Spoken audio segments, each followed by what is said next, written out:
One last question for both of you. As we know, Russia is increasingly using wrongful detention of U.S. citizens as a foreign policy tool. As we speak, American citizens Paul Whelan, Evan Gershkovich remain wrongfully detained. I remain concerned about the welfare of Jimmy Wilgus, whose parents are New Jersey constituents. At the same time, Russia's most prominent opposition leaders, Alexei Navalny, Vladimir Kara-Murza, languish in Russian prisons on trumped-up charges. So, for both of you, if you have any insights, first, what can we do, if anything, to limit Russia's use of wrongful detention in this way? And second, what different approach could we be taking to the continuing detentions of Navalny and Kara-Murza? Well, I spent a lot of time thinking about these issues, Mr. Chairman. I was there when Brittany Griner was arrested, visited Paul Whelan many times, Trevor Reed. It is a policy of the Russian government, but it's the Russian government under Putin uses every aspect of Russian society is put to what the goals that President Putin has for Russia: the Russian Orthodox Church, the national airline, the court system, the judicial system. Their courts look beautiful. Their courtrooms, it's a beautiful building. It's a beautiful courtroom. It's a Potemkin court. It is used by the Russian security services and the Kremlin to achieve their policy ends. There is no justice. There's no independent judiciary.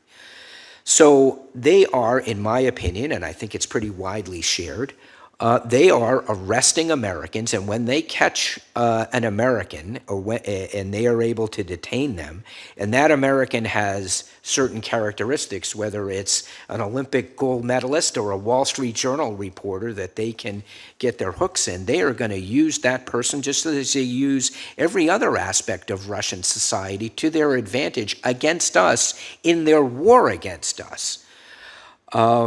So I think the best I can come up with, Senator, in response to your question, is to discourage Americans from traveling to Russia unless there's an extraordinary need, particularly Americans who have served in the military, have or had a security clearance, have some prominence.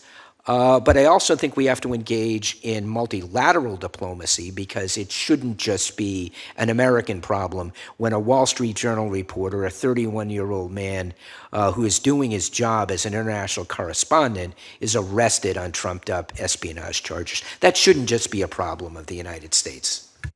Those are all excellent points. The only thing I would add is a little bit tangential, which is, you know, the detention of the Wall Street Journal reporter is, I think it's intentional and intended to have a chilling effect on having other American and Western journalists in the country.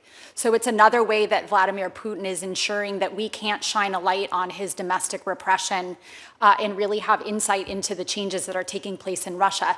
That's going to make it ever more difficult for the United States to be able to keep a pulse on these changes in Russian society and understand what is happening inside Russia. So it's not a preventative measure, but it's a mitigation tactic, which is to continue to fund investigative journalists and the journalists who are doing their work outside of Russia.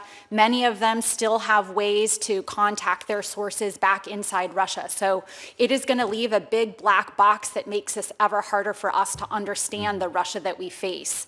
And if we can't prevent it, we should at least try to mitigate the impact by continuing to fund those journalists outside and the other Russians who have left. I appreciate that. Well, you said something, Ambassador Sullivan, that I've been contemplating, which is some type of a universal convention, sort of like an Article 5 on wrongful detention. If you wrongfully detain a citizen of a country of the convention, then all countries spring into action and the consequences, because then the ante would be up, the cost would be up for wrongfully detaining of citizens. I think of the Canadians who had a few citizens that were detained elsewhere. This is going to be a continuing problem. So long as the consequences are little and the rewards are big, we'll continue to lose people.